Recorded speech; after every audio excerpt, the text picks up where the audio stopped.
Hey guys, welcome back. In this video, we will talk about the new economic numbers that are out with housing and unemployment and some leading economic indicators and see what the experts are saying this time around. If you've been watching my videos, I did a local market update for Castro Valley, Dublin, Hayward, and San Leandro, as well as an all East Bay regional real estate market report last week. This is more of a national update and comparing it to what is going on locally. What's going on, what did the economists get right, what did they get wrong? And boy, did they get it wrong. Hey, if we haven't had a chance to meet, my name is Mac Rogers. I'm the broker owner for Abbott Rogers Realty here in Castro Valley, California. If you're new to the channel, I do real estate market updates as well as tips for both home buyers and home sellers twice a week. If you like the information, please do me a favor, click the like button below. It helps the channel get the information out to more people. Also, if you want to follow me, just click on the subscribe button as well as the notification button. Now, let's start with an update on and see where we've been in the last couple of weeks and months, and then let's look at the overall economy, unemployment, and home ownership. Let's start with the number of home showings by week. Take a look at the chart here. As you can see, we started the year going up, and then when the virus hit, we just took a nosedive. But right around the middle of April, that turned around and we continued to go up in June. What this means is that buyers are coming back on the market and they are coming back in force. That's certainly the case in most markets here in the East Bay. Here's another proof that we are improving rapidly. Check out Zillow's June report. Pending sales up 24.5% month over month and new listings taken up 19.3% month over month. Now, something to keep in mind is that these increase in inventory numbers are still not enough. There is still a shortage of inventory out there. As a matter of fact, our inventory numbers are still down compared to last year. For historical context, housing inventory has been declining since 2010. Nationally, the average supply of inventory is 4 months. This means that with the current inventory levels, it would take 4 months to sell all of them. In the Bay Area, that number is much lower, around 1 month or less. Just remember that the lower the number, the more buyers are out there. Another leading indicator that is pointing upwards is the mortgage purchase applications. Since we bottomed out in early April, we just had an influx of applications. This is further pointing us to the fact that buyers are confident of what is going on in the economy and they are moving on with their home purchase plans and not waiting. Let's talk about price projection.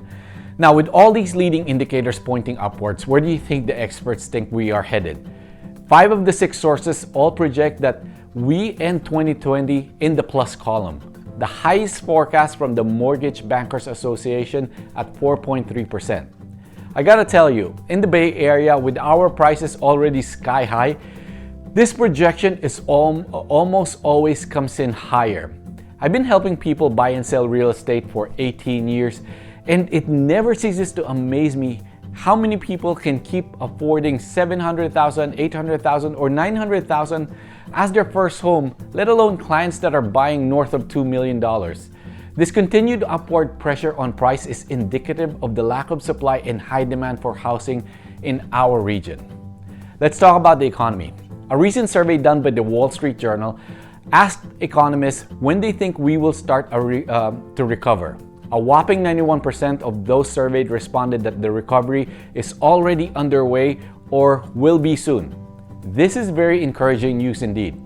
Furthermore, when the economists were asked what type or what form of recovery we will have, 82% responded that it's either like the Nike swoosh or a V-shaped recovery. If you want to know more about the different types of recovery, check out my other video which I'll link here, and I go over the different types of recovery in that video. Most economists are saying that real estate will lead us out of this recovery, and here's why. The average impact of one home sale to the economy translates to $88,000. It's not just real estate agents and mortgage lenders that are getting impacted when a home sells. There's a lot of other factors or expenditures that happens. from home improvement, home inspections to escrow, title, and even couriers. In California, that number is almost double. The average economic impact of one home sale in California is 171,000. In 2019, there were over 400,000 homes sold. Multiply that by that number, and it's almost a $75 billion impact to our economy. Now let's take a look at the unemployment numbers. Now, it's worth noting here that I'm not minimizing the loss of employment of anyone. These are families that are going through hardships, and they are real people, not just numbers. That being said, take a look at these projections for May versus what actually it was. From the projection as high as 21.5% unemployment to an actual of 13.3%, we actually gained 2.5 million jobs in May versus losing jobs. The sector that gained the most was food service, followed by construction and then retail. Per CNBC, this 2.5 million jobs gain was by far the biggest one-month job surge in history since 1939.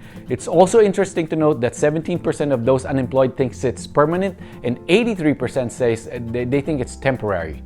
Now, there's this issue being raised about a misclassification of those who are unemployed or that are really not unemployed, or vice versa. I think it's a whole lot of nothing. There may or may not be an issue with these numbers, but even if we added this so-called misclassification, the numbers are still good. The economy still added 2.5 million jobs versus the forecast of losing 8.3 million. That was totally wrong. Overall, the economic disruption that we're saying is deep but short, which brings us back to real estate. A Gallup survey shows that 35% of Americans looks at real estate as a favored investment for the long term. I often always say that just look at the financial and tax benefit of home ownership and you will understand why it's such a great investment and how many investment types are there you can partially pay for. Pay for the investment and use it 100% and reap the appreciation 100%. I can't think of anything. There's also the non-financial benefits of home ownership. Like 93% said they are happier, 88% said buying a home was the best decision they ever made, and 79% said they believe that owning a home made them better. So, where do we go from here? Just last week, we got hit with another disruption. The riots, protests, social unrest. It's just another challenge that will test everyone's trust and resolve in the economy and our government. Our economy is driven by consumption. If people can't go out because now they're afraid of not just the virus but violence, then this recovery or quick turnaround that we are experiencing could just as easily turn around the other way. And what about the election? Well, let's save that topic for another video update. If you have any questions or comments or feedback, please leave them below.